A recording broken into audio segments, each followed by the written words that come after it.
Temos vindo, irmãos, a estudar, além de outras séries que temos feito de livros bíblicos. Uma das séries que temos vindo a fazer é o Evangelho de Marcos, onde temos olhado, capítulo por capítulo, passagem por passagem, temos olhado um pouco para aquilo que Deus tem para nos dizer através daquele evangelista. E uma das coisas que nós temos estudado naquele Evangelho é que Marcos está a querer falar-nos, a nós, sobre Jesus, a partir de uma intenção que ele próprio tinha, a partir de um objetivo que ele tinha. E nós, cada vez que temos olhado para o Evangelho de Marcos, nós temos olhado sempre, tentado sempre fazer este exercício de estudar Marcos a partir do primeiro versículo do Evangelho. E como nós temos no primeiro versículo do Evangelho, que nos diz o princípio do Evangelho de Jesus, o Cristo, o Filho de Deus. Nós temos visto como Marcos tem apontado sempre ao longo de cada passagem, sempre nesta direção, de mostrar-nos que existe um homem, que é o Cristo, que é o Messias, aquele que há de vir, aquele que está prometido aos nossos pais, desde o começo, aquele que foi pluramente anunciado pelos profetas, e que também não é só um homem, não é um mero homem, mas é também o Filho de Deus. E por isso que sempre que nós abrimos o Evangelho de Marcos, nós temos procurado ver como Marcos nos quer mostrar esta identidade de Jesus. Passagem após passagem, nós olhamos para o Evangelho de Marcos e procuramos ver em Marcos Jesus como o Messias e como o Filho de Deus.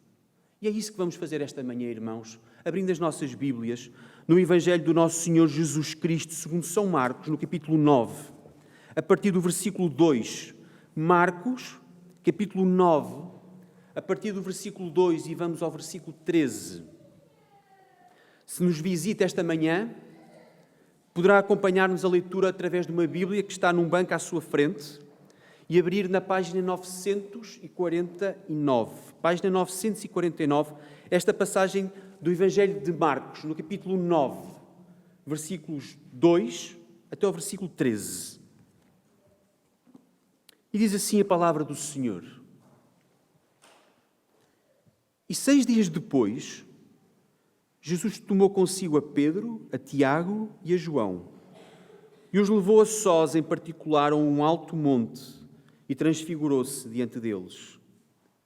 E os seus vestidos tornaram-se resplandecentes, em extremo branco, como a neve, tais como nenhum lavadeiro sobre a terra os poderia branquear. E apareceu-lhes Elias com Moisés, e falavam com Jesus. E Pedro, tomando a palavra, disse a Jesus: Mestre, bom é que nós estejamos aqui e façamos 3 cabanas, uma para ti, outra para Moisés e outra para Elias. Pois não sabia o que dizia, porque estavam assombrados. E desceu uma nuvem que os cobriu com a sua sombra, e saiu de uma nuvem uma voz que dizia: Este é o meu Filho amado, a ele ouvi. E tendo olhado em roda, ninguém mais viram, senão só Jesus com eles. E descendo eles do monte, ordenou-lhes que a ninguém contassem o que tinham visto, até que o Filho do Homem ressuscitasse dos mortos. E eles retiveram o caso entre si, perguntando uns aos outros que seria aquilo ressuscitar dos mortos. E interrogaram-no, dizendo: Por que dizem os escribas que é necessário que Elias venha primeiro? E respondendo ele, disse-lhes: É verdade, Elias virá primeiro e todas as coisas restaurará. E como está escrito do Filho do Homem, que ele deva padecer muito e ser aviltado. Digo-vos, porém, que Elias já veio e fizeram-lhe tudo o que quiseram, como dele está escrito. Até aqui a palavra do Senhor. Vamos orar. Pai nosso, a nossa presença aqui tem como finalidade louvar e glorificar o Teu nome. Nós abrimos a Tua palavra porque queremos ouvir a Tua voz.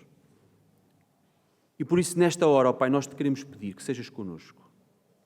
Que a Tua palavra possa verdadeiramente penetrar nos nossos corações e nas nossas mentes. Que nos possa transformar. E que, olhando para esta passagem, nós possamos ver Jesus como o centro do Evangelho. Que nós possamos ver Jesus como o centro de todo o Teu plano para a humanidade. Pai, que nós possamos esta manhã ver Jesus como o propósito para as nossas vidas. Por isso te pedimos ser com esta Tua igreja nesta hora. Em nome de Jesus. Amém. Irmãos, temos uma passagem que Marcos nos revela que não é uma passagem simples, não é uma passagem que nós geralmente estamos habituados a ver nas narrativas, quer seja do Antigo e do Novo Testamento, porque geralmente são narrativas que acontecem em momentos, em espaços que nos são afins. Ou seja, no Antigo Testamento, quando nós olhamos para o Antigo Testamento, nós podemos ver momentos da vida dos homens em que nós compreendemos, nós conseguimos rever na vida dos homens. Ainda que mesmo quando há guerra e nós não tínhamos ido à guerra, nós conseguimos ainda assim perceber o que ali está. Tentamos compreender, tentamos ver o que nos dizem os estudiosos sobre aquela matéria, para que algo que nos é afim nós possamos compreender. Acontece também no Novo Testamento. Quando nós olhamos para a narrativa da vida de Jesus e quando nós olhamos depois para a narrativa da vida dos apóstolos depois de Jesus, nós conseguimos ver um mundo que nós compreendemos, um mundo que é nosso. Nós fazemos parte deste mundo. Um mundo com homens maus, um mundo com pecado, um mundo em que acontecem coisas corriqueiras da vida, em que há mentira, há verdade, onde há homicídios, onde há tentações. É um mundo que nós conhecemos e que nos é afim. Todavia, esta passagem que Marcos nos traz é uma passagem de difícil compreensão. E por isso nós devemos olhar para esta passagem e, mais do que procurarmos aquilo que lá não está, mais do que procurarmos aquilo que a nossa mente gostaria que lá estivesse, eu gostaria, irmãos, que nós pudéssemos olhar para esta passagem com o propósito com que Marcos, inspirado pelo Espírito Santo, escreveu esta passagem. Ou seja, com o propósito que Deus nos deu, com que Deus nos deu esta passagem. E se nós olhamos para esta passagem, se nós olhamos para o livro de Marcos e dizemos é sobre a identidade de Jesus, o Cristo, o Filho de Deus, nós olhamos para esta passagem e nós queremos ver, nesta passagem, onde está Jesus Cristo.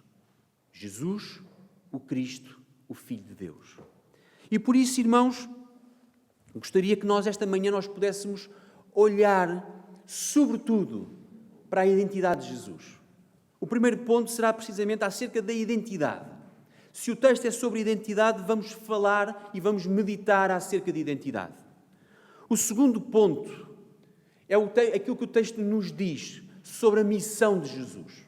No fundo, se Jesus é o que é que o texto nos diz sobre aquilo que Jesus faz? E em terceiro lugar, como não poderia deixar de ser, que implicações é que tem para nós enquanto cristãos e para a Igreja de Cristo? Por isso, ponto 1, identidade. Ponto número 2, missão. E ponto número 3, as implicações para nós, enquanto Igreja e enquanto cristãos. Nós estamos, irmãos, quando olhamos para esta passagem, é uma passagem que quem cresceu na Igreja ou que conhece bem a Bíblia, conhece esta passagem. Talvez por ser uma passagem de lá está, num ambiente pouco comum, em que nós vemos que Jesus decidiu subir a um alto monte, acompanhado apenas de 3 dos seus discípulos, Pedro e os irmãos Tiago e João. E quando sobem, acontece algo inesperado para os discípulos, que os deixa com medo. Os discípulos ficam receosos, ficam assombrados. O assombrados que aí temos é de tomados de medo. Porquê? Porque Jesus transfigurou-se. Nós não sabemos ao certo como é que Jesus se transfigurou, mas a sua figura mudou. Mas diz-nos o texto também que os seus vestidos mudaram e muito, porque os seus vestidos tornaram-se brancos, resplandecentes. Eles emanavam luz. Eles eram brancos como a neve. E diz-nos o autor de forma mais específica, eram tão brancos como a neve que nenhum lavadeiro, nenhum homem os poderia fazer brancos assim. E como se não bastasse aquela surpresa com que os discípulos são deparados, aparece Elias e aparece Moisés. E estes profetas começam a falar com Jesus. E é aí que Pedro, assombrado, cheio de temor, sugere que se faça naquele momento cabanas, 3 cabanas, uma para Moisés, outra para Elias e outra para Jesus. E longe de ser uma afirmação sábia, Marcos deixa-nos claro que ele só disse aquilo porque não estava em si mesmo, porque estava tomado de terror. E temos então um momento em que o Pai afirma sobre o Filho, através de uma voz que está numa nuvem, em que diz: este é o meu Filho amado, a ele ouvi. E então é o momento em que não encontramos mais ninguém depois de ouvir aquela voz. Já não há voz, já não há nuvem, já não há Moisés, já não há Elias. Há apenas Jesus com os discípulos. E quando descem, nós podemos acompanhar, nós vemos que Jesus pede que não revelem nada do que aconteceu até que Ele venha. Até que Ele seja, ou melhor, até que Ele ressuscite dos mortos. E eles começam a perguntar o que é que significa aquilo ressuscitar dos mortos. E começam a lembrar-se do que diziam os escribas, mas Malaquias, os escribas não citavam Malaquias a dizer que antes Elias havia de vir. E Jesus diz precisamente que Elias virá primeiro. E que Elias irá restaurar muita coisa. Irá restaurar todas as coisas. Mas que o Filho do Homem irá padecer. E revela por fim, sim, Elias já veio. E fizeram com ele tudo o que quiseram. E nós podemos ver aqui uma imagem daquilo que Jesus está a dizer, em que aponta João Batista como precisamente a imagem do novo Elias. Aquele que veio trazer, que veio restaurar, que veio preparar o caminho do Senhor. Aliás, é assim que começa o Evangelho de Marcos.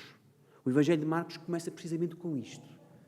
A anunciar João, a anunciar Elias, o novo Elias que tinha sido prometido em Malaquias. E esta é a passagem, irmãos, como podemos ver, é uma passagem muito pouco comum. E é uma passagem que deixa os discípulos profundamente baralhados. Ora, em primeiro lugar, nós devemos perceber que nós estamos perante um momento sobrenatural. Jesus, quando leva os discípulos para um lugar alto, para um alto monte, nós estamos perante um momento único na história da humanidade.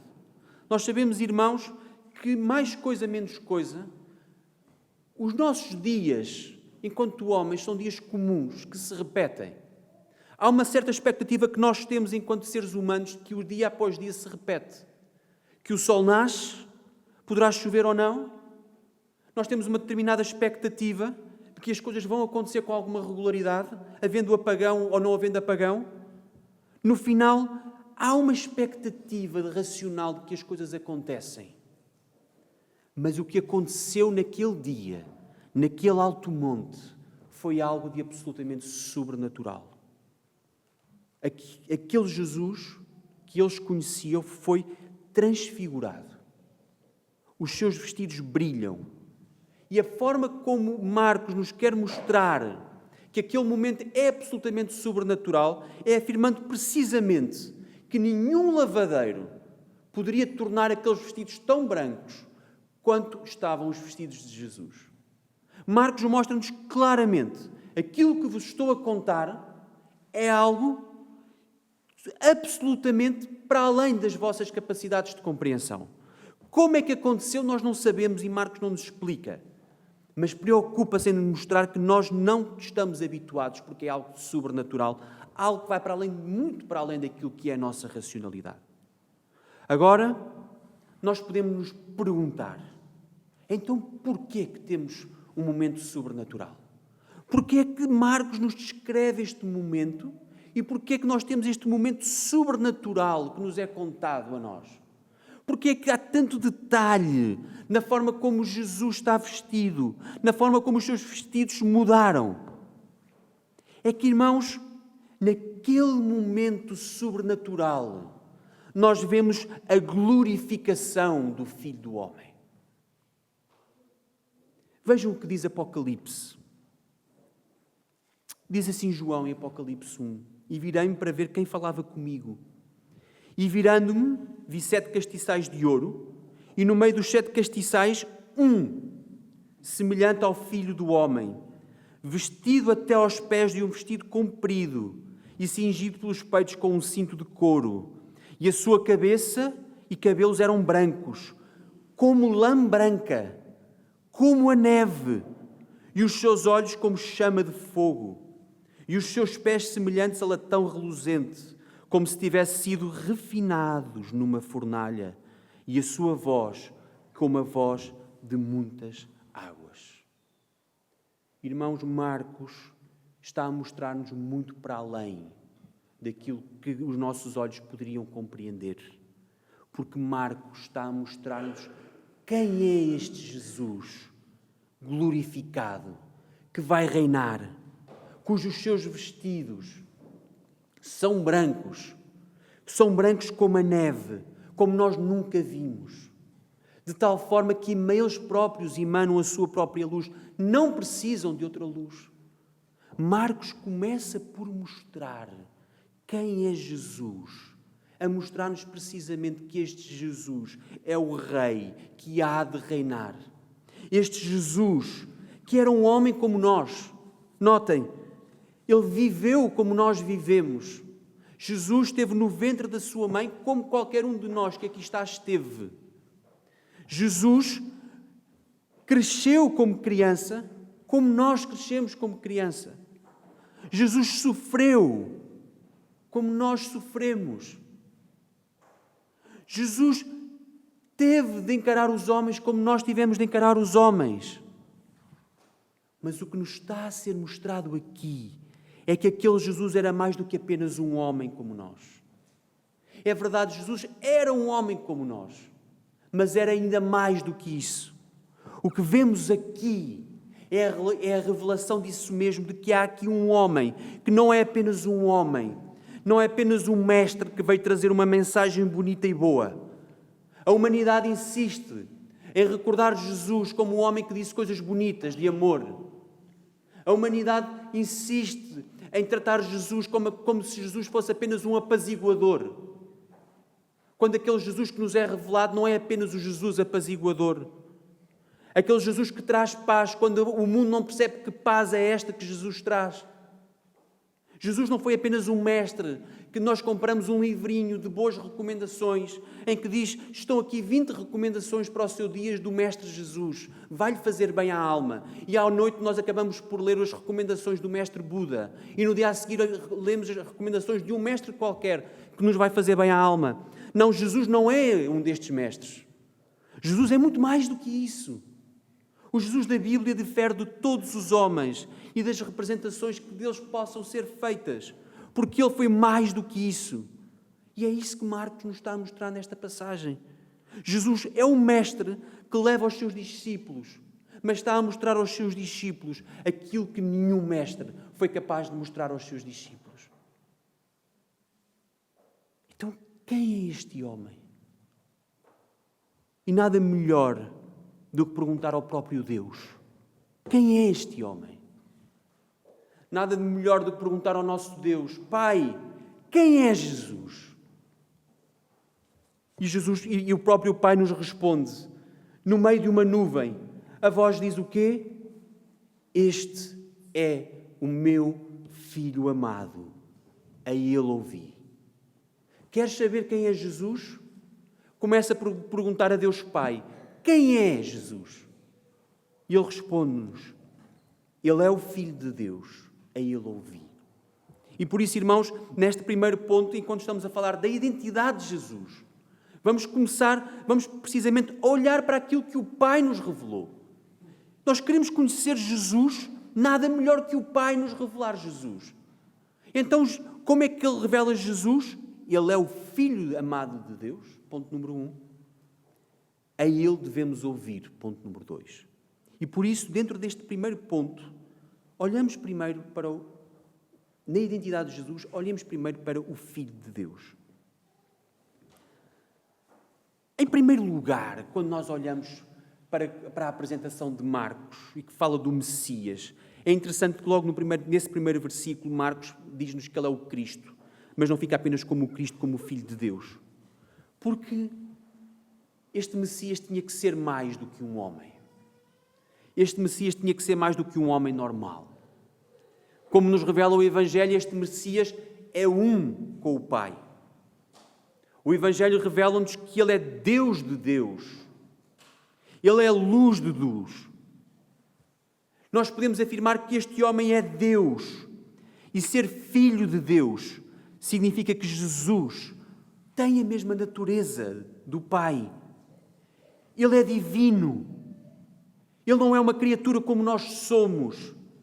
Ele não é apenas um mestre como nós temos no nosso mundo. Ele é o próprio Filho de Deus encarnado, que habitou entre nós e que nós vimos. Nós fomos testemunhas da sua presença. Nós fomos testemunhas da sua encarnação. Nós vimos a sua glória, como a glória do unigênito do Pai, cheio de graça e de verdade. Ele é a revelação do Pai. Toda a Escritura procura revelar o Pai. Mas Jesus revela de forma perfeita, porque Ele é um com o Pai. Nós temos todo o Antigo Testamento, o próprio Deus a revelar-se. E nós temos Deus a revelar-se progressivamente ao seu povo. Mas quando nós lemos o Antigo Testamento e as palavras do Antigo Testamento, Deus a revelar-se, nós temos as palavras proferidas pelos profetas. O grande privilégio que nós temos em Jesus é que nós não temos só as palavras proferidas pelos profetas, nós temos a própria palavra que estava encarnada. A própria palavra encarnou e habitou entre nós.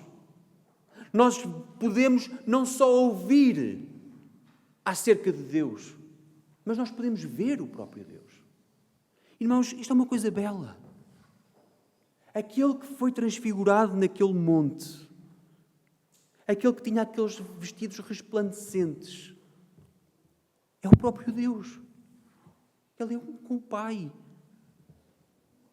Se nós vemos o Filho, nós vemos o Pai. Se nós queremos conhecer a Deus, nós temos de conhecer a Jesus. E por isso, quando o Pai diz, este é o meu Filho amado, Ele não está a falar de um homem qualquer. Ele está a falar do Filho, que é Deus com Ele e com o Espírito. Aquele Filho que é a nossa luz. Mas só aquele Filho podia ser perfeitamente obediente. Só o Filho de Deus poderia cumprir aquilo que toda a lei requer do homem. A lei boa e perfeita que Deus deu ao homem. Só um homem o poderia cumprir de forma perfeita. Por isso, quando nós olhamos para Jesus, nós não vemos apenas um mero homem. Nós vemos que aquele homem tinha de vir. Deus não diz, não se agrada com Jesus. Isto acontece no Antigo Testamento, em que Deus tem homens que olha e diz, eu quero que este homem seja meu profeta, eu quero que este homem seja sacerdote, eu quero que este homem tenha esta missão, mas agora não é Deus que escolhe um homem. Nós temos o próprio Filho de Deus ali presente. E por isso temos Deus de uma forma plena na pessoa do seu Filho, revelada a nós próprios. Ele que podia obedecer de uma forma plena. E por isso, quando nós olhamos para a lei, nós vemos Jesus, nós temos Jesus a cumprir todos os preceitos de Deus, porque Ele é o próprio Filho de Deus. Irmão, quando tu olhas para a lei de Deus, quando tu lês os livros da lei, quando tu olhas para aquilo que a lei te diz e tu te sentes incapaz de cumprir aquilo que lá está, Quando tu olhas para a própria lei de Deus e dizes que tu serias incapaz de cumprir aquilo que está naquela lei para te seres salvo, tu podes estar descansado, porque é verdade, tu não vais cumprir, mas Jesus já o cumpriu por ti. Porque aquele que era capaz de cumprir, ele não ficou parado, ele fez questão de morrer para que tu, que és incapaz de cumprir aquela lei, pudesses ser salvo e pudesses ser aceito aos olhos de Deus. E por isso, em primeiro lugar, quando olhamos para a identidade de Jesus, nós temos o Filho de Deus. É Ele que reina naquele monte. É Ele que vai reinar, porque só o Filho de Deus poderia reinar. Só Deus pode reinar e vai reinar na pessoa do seu Filho. Só o Filho de Deus poderia estar naquele alto monte. Só o Filho de Deus, na segunda vinda, poderá reinar e nós poderemos estar com Ele em comunhão. Nós ansiamos esse momento, porque nós queremos estar verdadeiramente com o Filho de Deus. E por isso, nós afirmamos em primeiro lugar que está ali revelado o Filho de Deus. O próprio Pai revela o Filho. Mas em segundo lugar, o Pai dá uma ordem. Se os irmãos se lembrarem, ainda no capítulo 1 de Marcos, quando Jesus é batizado, ouviu-se também uma voz do céu quando os céus se abriram. E o que é que disse aquela voz? Este é o meu Filho amado. Exatamente a mesma coisa que diz aqui. Mas naquele momento diz, em quem me comprazo, em quem tenho prazer. Naquele momento nós vimos o Pai está a apresentar o Filho à humanidade.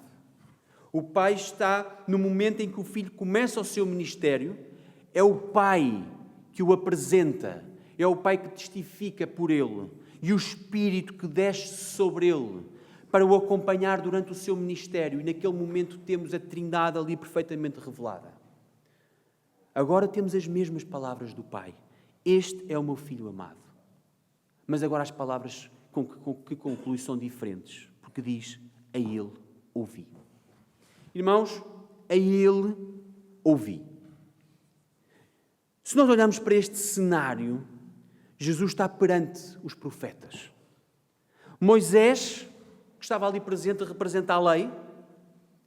Elias, nós sabemos que Moisés representa a lei, porque sempre no Antigo Testamento e no Novo Testamento, quando se fala de Moisés, geralmente é precisamente sobre a questão da lei. A lei de Moisés. Moisés disse. Quando ouvimos estas expressões nas Escrituras, nós sabemos que estamos a falar da lei de Deus que foi dada a Moisés. E por outro lado, Elias tinha ficado precisamente como o representante dos profetas. E por isso, nós temos naquele monte Jesus a falar com o representante da lei e o representante dos profetas. Aquilo que os judeus diziam, o Antigo Testamento. O que é o Antigo Testamento? É a lei e os profetas. O objetivo dos profetas, daqueles homens, Moisés, Elias, Isaías, Jeremias, Ezequiel, Daniel e todos os profetas, era falarem a mensagem de Deus. Qual era a responsabilidade do povo? Ouvir a voz de Deus. E quando falamos de ouvir, estamos a ouvir no sentido real. Não ouvir de uma forma mecânica, mas ouvir no sentido em que devíamos aplicar às nossas vidas quando ouvimos a palavra de Deus. Lembram-se, irmãos, quando os profetas falam, tantas vezes dizem, ouçam a voz de Deus. Ouçam o profeta de Deus. E lembrem-se, quando Deus castiga o seu povo, o que é que Deus diz ao seu povo tantas vezes? Porque não ouvistes a minha voz, porque não ouvistes o profeta. Ora, naquele cenário em que estão ali os profetas, em que está Jesus resplandecente, naquele cenário, o Pai declara aquilo que nunca tinha declarado à humanidade. Ouçam este homem, porque ele é o meu filho. Nunca, de nenhum profeta, o Pai tinha dito, ouçam-no porque é o meu filho. Dos profetas, o Pai diziam, ouçam porque é o meu profeta, porque é o meu mensageiro. Mas sempre que diziam ouçam, era para o povo ouvir. E o Pai continua a deixar a mesma mensagem. Ouçam. porque é o meu filho amado. Antes dizia a minha palavra proferida pelos profetas. Mas nenhum, nem Moisés, nem Elias, nem Daniel, nenhum era filho, o Filho de Deus. Mas agora nós temos a palavra encarnada e é o próprio Pai que o declara. Nós temos a palavra encarnada ali, na presença do Antigo Testamento, na presença de Moisés e de Elias, na presença de Jesus e dos discípulos, em representação da Igreja, daquilo que virá a ser a Igreja. Nós temos o Pai a declarar: este é o meu Filho amado, é Ele que devem ouvir. E o que é que acontece a seguir? Os profetas desaparecem, a voz cala-se. E em primeiro lugar podemos olhar, porquê é que a voz se cala? Se Deus Pai tem este poder e esta capacidade de falar diretamente aos homens, porquê é que a voz se cala? Porquê é que ainda hoje, todos os dias pela manhã, nós não ouvimos diretamente a voz de Deus a vinda de uma nuvem dos céus? Irmãos, nós não precisamos da voz do Pai quando nós temos a voz do Filho. Entendam-me, irmãos, eu não estou a dizer que nós não precisamos da voz do Pai, ponto final. Nós não precisamos que o Pai todos os dias fale diretamente para nós. Porquê? Porque nós temos o Filho e quem tem o Filho tem o Pai. Filipe não precisava de ver o Pai diretamente, porque estava ali na presença do Filho. O Pai e o Filho são um. Se temos um, temos o outro. Se Jesus estava presente, então nós não precisávamos que a voz estivesse sempre a falar. Porque a voz do Pai fala aquilo que fala a voz do Filho. E por isso a voz cala-se, a voz desaparece. Porque Jesus é a voz do Pai, é a voz de Deus. Estou há tanto tempo convosco e não me tendes conhecido. Quem me vê a mim vê o Pai. E como dizes tu, mostra-nos o Pai. E por isso quando o Pai diz, reparem nesta passagem, o Pai não diz, ouçam-me, porque eu vou-vos dar a conhecer a minha revelação. O Pai o que é que diz? Ouçam-no. Ouçam Jesus, porque Ele é o meu Filho. É a Ele que vocês têm que ouvir. Porque se ouvirem Jesus, estão-me a ouvir a mim. Irmãos, não é só a voz que desaparece, são os profetas também que desaparecem. Naquele momento já não temos mais Moisés, já não temos mais Elias. Já não temos mais a lei e os profetas ali vivos, representados. Porquê? Porque nós já não precisamos de ouvir a lei e os profetas como anunciado no Antigo Testamento. Nós precisamos de ouvir a lei e os profetas em Jesus. Nós não precisamos de Moisés e de Elias hoje. Irmãos, nós não precisamos de Moisés e de Elias. Nós não precisamos que Moisés esteja aqui. Nós não precisamos de recordar sempre Moisés e Elias. Porquê? Porque temos alguém que é maior que Moisés e Elias. É alguém para quem Moisés e Elias apontavam. Jesus não veio revogar Moisés e Elias. Jesus não veio revogar a lei e os profetas, mas Ele veio cumprir todas as coisas. O Pai não disse, esqueçam os profetas, mas o que acontece naquele monte é que o Pai dá-nos alguém que é maior e muito melhor do que qualquer profeta.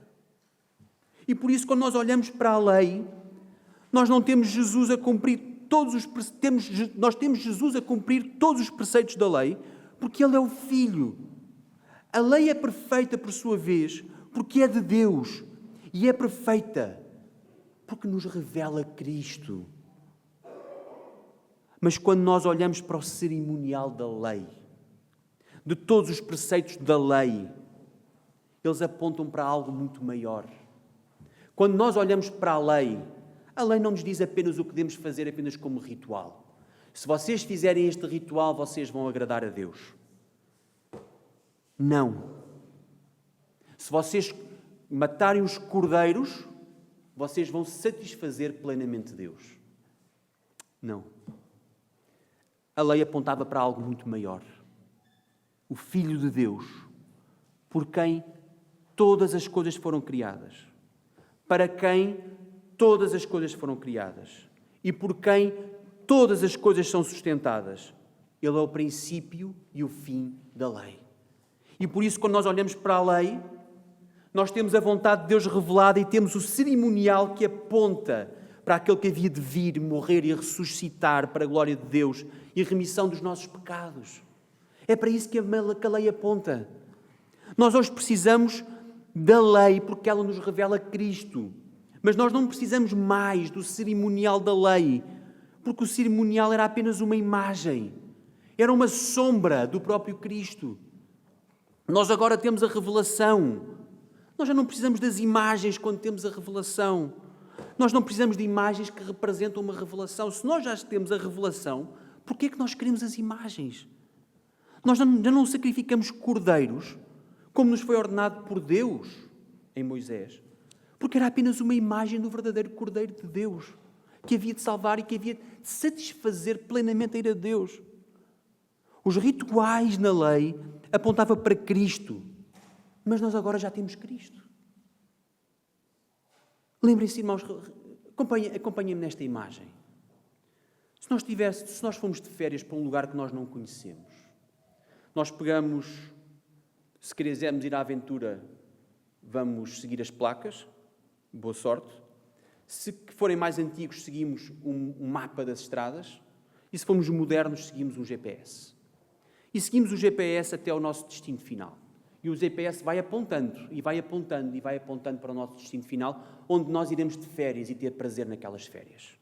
A viagem não é fantástica. Nós, geralmente, quando vamos de viagem para um sítio bom, a parte pior das férias é precisamente a viagem.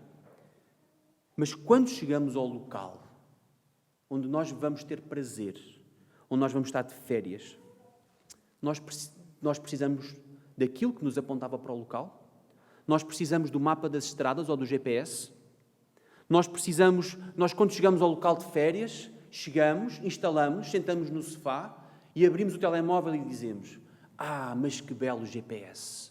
Vou ficar as minhas férias todas a olhar para o GPS que me trouxe aqui. Não, nós já não precisamos. Nós desligamos o telemóvel, nós tiramos aquela aplicação e esquecemos-nos. Porque aquilo que apontava para o lugar onde nós queríamos chegar já nos levou lá. Nós agora já lá estamos. Irmãos, nós temos a lei que é boa porque é de Deus. Mas nós agora temos a lei cumprida em Cristo. E aquilo que representava Cristo, neste momento já deixa de fazer sentido porque Cristo é o sentido. E por isso nós compreendemos a lei que Cristo não revogou, mas que cumpriu. E então o que é que nós devemos fazer com o Antigo Testamento? Perguntamos-nos nós, enquanto cristãos, enquanto igreja, ou tu que não és cristão e que te deparas com uma Bíblia que tem Antigo e Novo Testamento? Se os profetas desapareceram, então nós devemos continuar a ler o Antigo Testamento? Se a lei apontava para Cristo e nós agora temos Cristo, devemos continuar a ler a lei?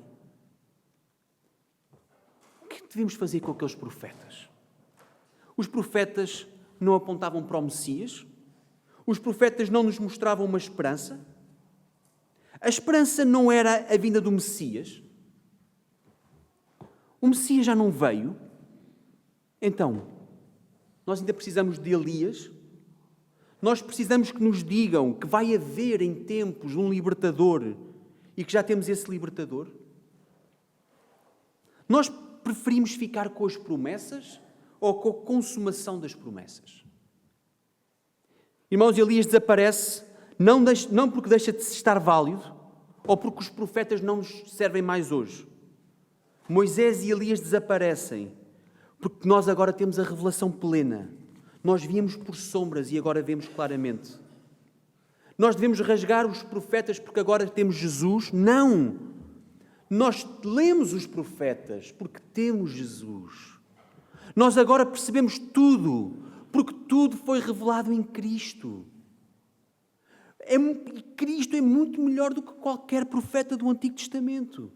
E por isso nós lemos os profetas porque agora temos Cristo e temos uma melhor compreensão daquilo que os profetas estavam a dizer.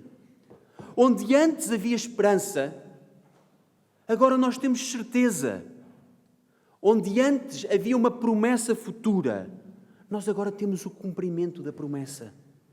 Onde antes havia incompletude, nós agora temos tudo consumado. Por isso, o povo de Deus já não lê os textos como lia antes de Jesus. Nós já não lemos Isaías na esperança de que Jesus venha. Nós lemos Isaías na certeza de que Ele já voltou. Nós hoje lemos Isaías, não é para termos uma leitura de esperança, é para termos uma leitura de celebração. Nós, quando lemos Isaías, nós celebramos o que Isaías diz. Nós não olhamos para Isaías e dizemos que bom, aquilo um dia vai chegar. Não, nós celebramos que bom porque Jesus já veio. Por isso é que, por exemplo, no Natal nós gostamos tanto de ler Isaías 53. Porquê? Porque aquela encarnação do Filho do Homem é precisamente o cumprimento das promessas. E por isso nós continuamos a ler o Antigo Testamento, precisamente por causa de Jesus. E por isso, irmãos, porquê é que o lemos? Porque nós celebramos no Antigo Testamento o Deus que nos deu a salvação. E nós celebramos no Antigo Testamento o Deus que cumpre as suas promessas. Aquele que cumpriu, aquele que prometeu no Antigo Testamento, cumpre. E por isso, quando nós lemos o Antigo Testamento, nós não conseguimos ler o Antigo Testamento sem ver Jesus. Quando nós lemos o Antigo Testamento, e os irmãos reparam nos sermões deste púlpito, sempre que há um sermão do Antigo Testamento, não há sermão do Antigo Testamento que não aponte para Jesus. Porquê? Porque Moisés e Elias apontavam para Jesus.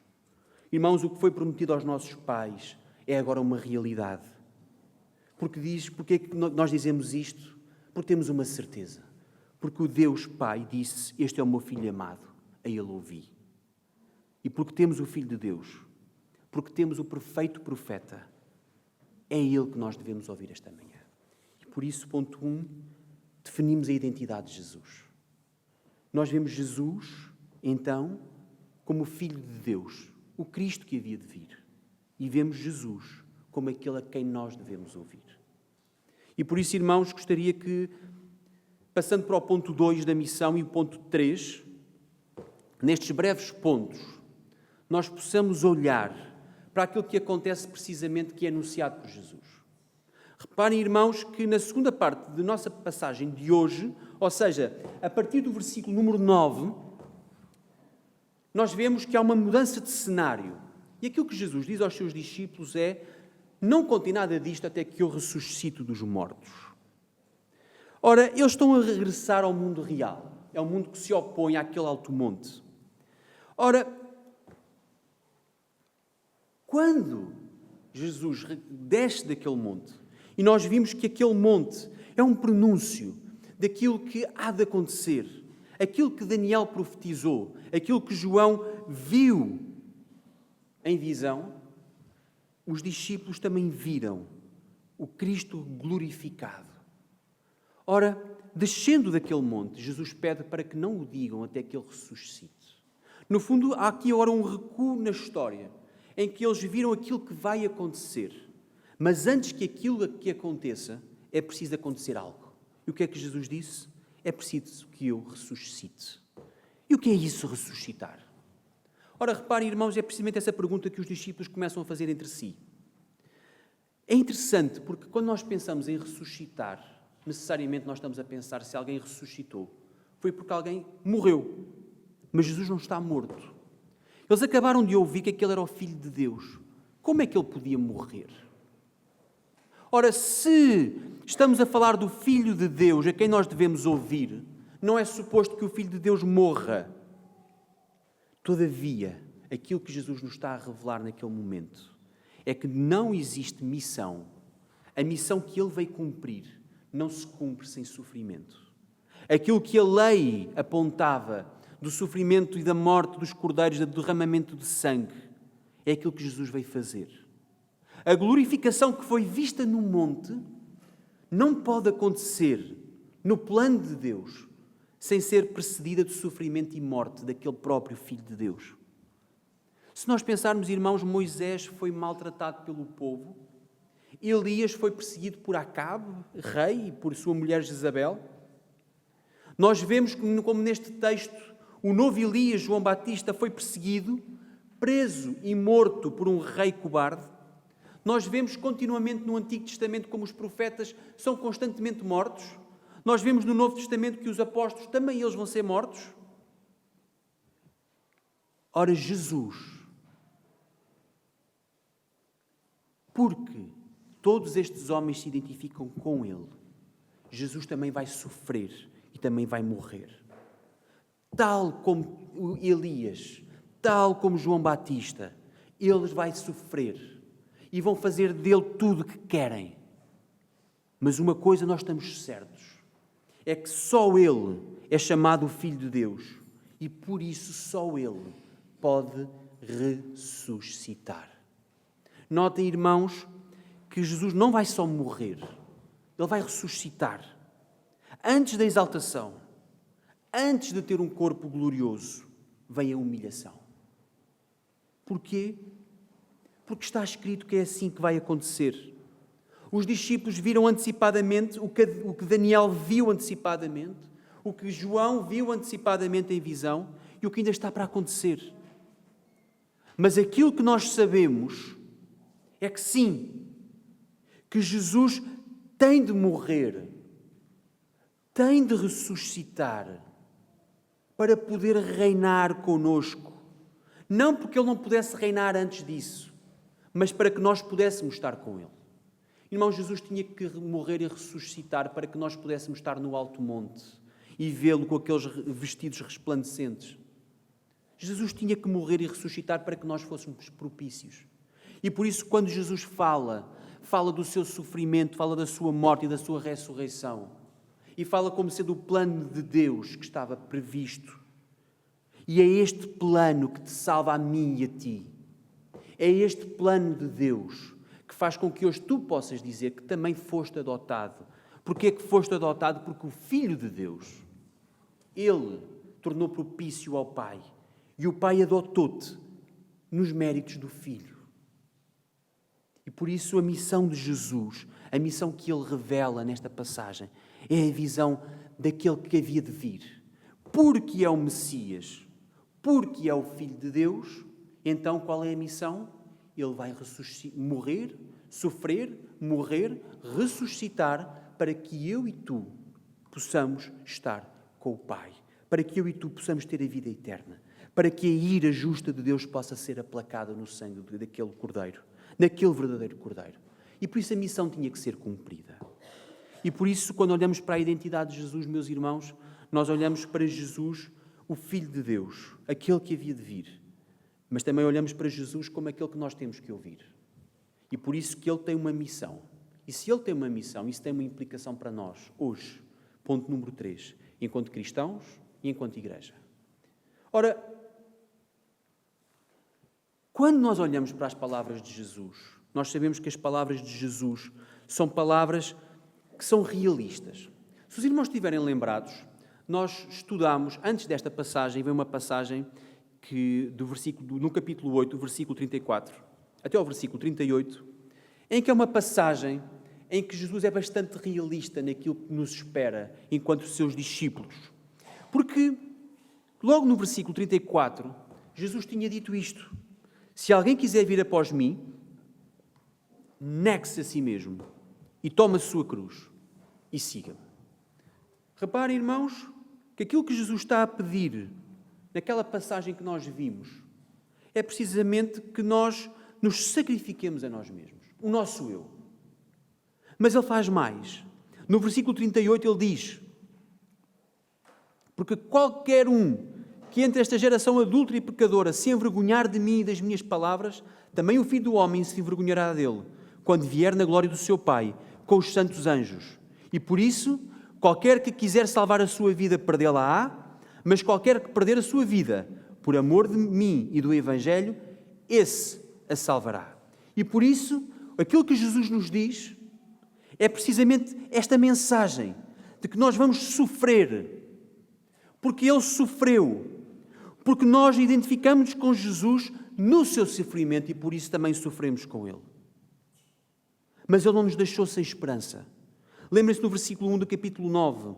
Em verdade vos digo que os que daqui estão, alguns há que não provarão a morte, sem que vejam chegado o reino de Deus com poder. E esta, nós vimos, foi a nossa esperança. Jesus não nos fala apenas do sofrimento.